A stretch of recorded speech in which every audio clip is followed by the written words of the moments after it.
103.1 Unilag FM. This is Girlfriends on Radio. And once again, it's your girl, Taiwo. Shay. Ngozi. Okay. That was so sharp. Ngozi, what are you doing? A lot of girls don't watch football, but I watch soccer. Nigeria! Are you serious? Oh. We're going to Brazil. Hey, we've joined 13 countries to qualify for the What World was the Cup. eventual score? I think It was 2. I watched first half. Oh, it was 2. Forgive me, yes. 2. Then I followed the rest, so it was 2-0 eventually. Wow, congratulations, Nigeria. Yes. Alright, I'm sure you guys are wondering, where's the last voice? Yep, Anu couldn't make it today. She says hello, but she had to attend to some personal issues. But she sends her love, and I'm sure she'll be here next week, okay? Yeah. Sure, you want to give the number, and then we'll take a musical break, and when we come back, we'll continue with what we've been talking about for the past few weeks. Oh yeah, the number to send a text to and not call is 0701 72672 6356. Send a text. Let's know what you think about how to make a good relationship last. Alright, we'll be right back, people.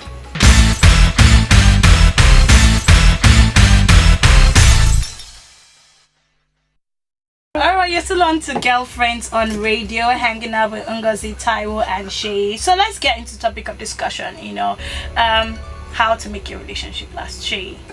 How to make a relationship last? Well, it's about communication, about talking, about holding on.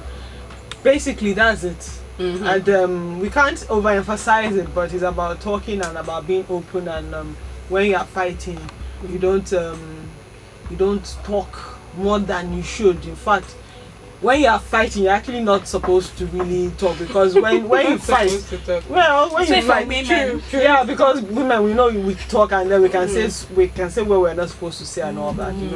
We're supposed to take time out and all that, even though it can be pretty difficult and all that. But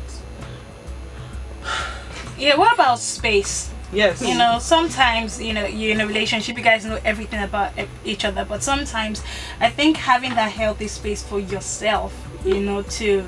And I know women don't like hearing space. Like, what are you looking for? It sounds so suspect. This space that we talk about, that's not the kind of space I'm talking about. Just how wide, and people do say not that, physical space anyway, or emotional space. I'm just saying some personal space sometimes. Like for me, I like to recoup and maybe space with God too. Sometimes I just want to be by myself. Not that I don't want you there, but I just want to chill. And I know it doesn't happen for everybody, but sometimes it happens for some people who just feel like that's how they can refuel.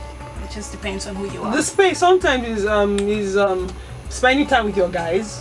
Whether the guy, whether the guy with his guys, or the girl with her, or with the girl with her lady friends. I'm just saying, or sometimes by yourself, or sometimes with a book, or sometimes you just want to maybe go and watch a movie by yourself and all that. There are sometimes you need that. There are sometimes you need that. There are sometimes you should have that, because really your husband is not good. Your husband, there are sometimes even your guy is not. He's not everything. There are sometimes you should actually. It's healthy, but.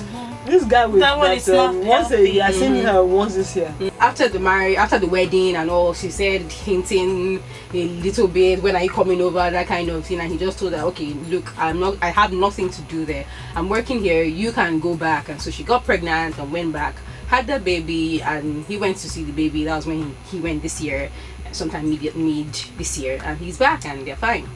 He's not planning to move, she's not planning to come back.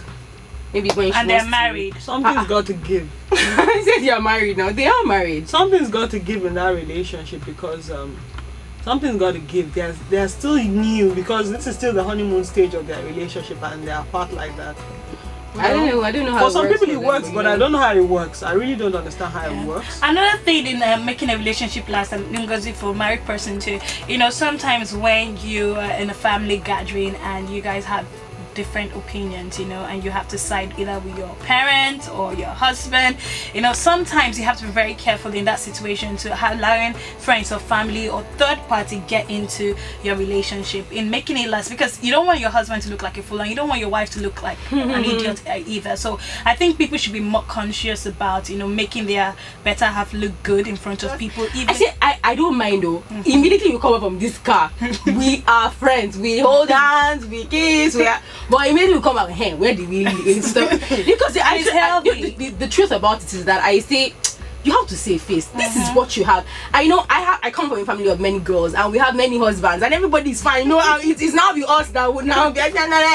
We have to be holding hands and sitting on each other. It has to be clear to that. You know? But the truth about it is that it just makes me know that it's something precious to you that you protect. Yeah. When your wife is precious to you, you care about her enough to, even if she's saying something silly, you have to back her. My heart breaks when I see couples where the husband just berates his wife, or just in front of people, and I'm thinking, wait, what exactly is going on? This is your wife, and it's the way you treat her that other people would treat her. True. And so if you insult her in the faces of other people, they just think that you don't care about her, or there's something shady about her. Or vice versa. Sometimes they may not know. They may say something in public that and respect is very, very important to guys, and you have to just set down the rules and know that when we're out there, we support each other. We don't argue in public. We don't let everybody know. We don't spill our guts to people. It's not necessary. Let's really talk about that third party thing, like bringing in a third party to iron out your issues. I know that it can be healthy in some situations, but really, I have never been a fan of going to ask somebody for advice on my relationship. I know that it's healthy to get good advice and things like that, but I just don't know how to get there, because for God's sakes, you don't know, even if they have the best of intentions, you don't know how your husband or your wife feels about taking your issues outside. It's like that with who you love. You should love them enough to want to protect them, protect that thing. That you don't need to go and rat them out to somebody who you feel will help, because at the end of the day, like everybody always says, you make up and the person is still looking at your spouse in that light. The person will still ask you, did he beat you last night? Exactly. Nobody forgives like you do. You will forgive and move on, but they can't.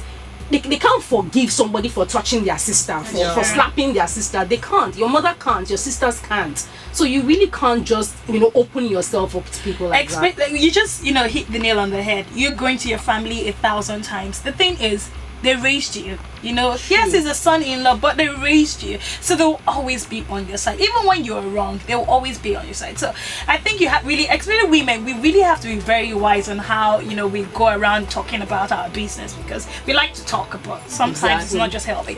Let's take a musical break. When we come back, let's talk about how to make your relationship last in terms of finances. We'll be right back, guys. Please stick around. This is Girlfriends on Radio.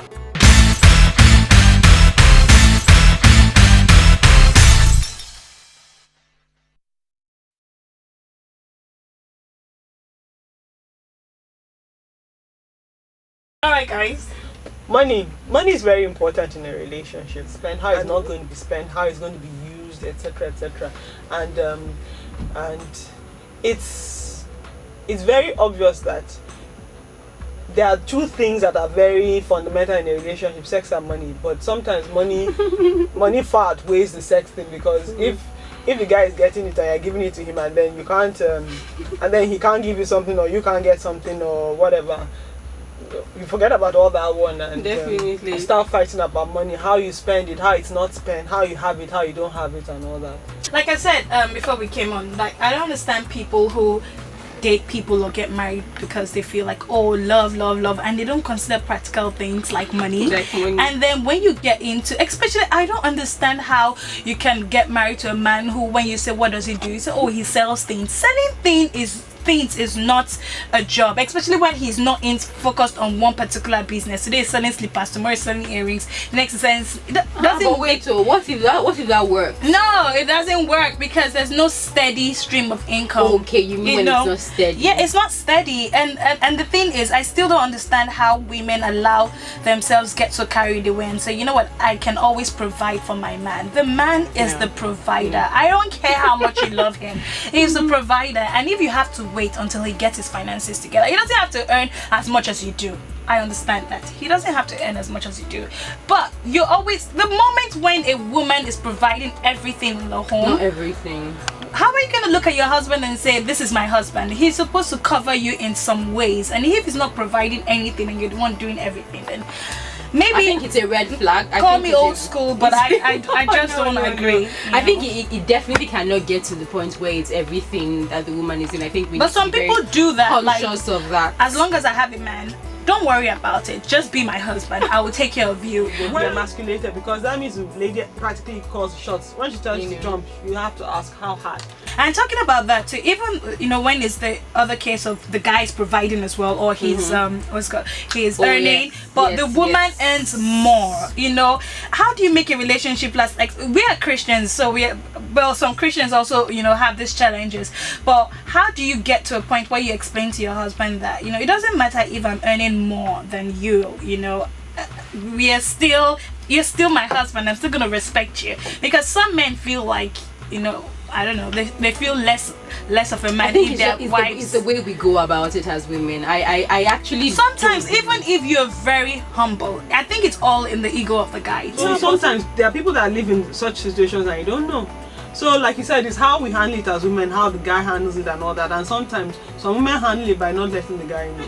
Really, especially when it's gonna hurt deep, and sometimes, and we're all human, and that's why it's very good to forgive people, because you will always mess up sometimes, And I remember that it took like 6 hours, because we're chatting, it took 6 hours to cough it up, and I knew it was, but because I'd lied and done one more lie, one more lie. So when you pile up your life, people actually have that. I know it goes on and on and on, and eventually, people always believe once you're caught in something, people believe, when were you going to tell me? Once you let it get to the point where they find out first, it almost seems like you never planned it. Like you were tricking me all along. As in, just go ahead and just ask for grace to just go ahead and say it, and just trust that you'll come around. I just want to say this before we go. There's no matter how much you mess up, God is your best friend. And when you're in a relationship with someone and you know that you have secrets that will hurt and you really need to say it, get on your knees and tell God, you know what, I need to let this person, you put me in the relationship with this person for a purpose. You see my intent, you see my heart, you know that I'm all clean now. This person won't understand, but you understand. Make it right before I say it. And it always helps. It always works. So maybe you should try it tonight. If you need to tell someone something, talk to God first about it and then say it. It can't get any worse than that. Any worse than already has. True. Alright guys, we have to go. Good night, people. Good night. Bye.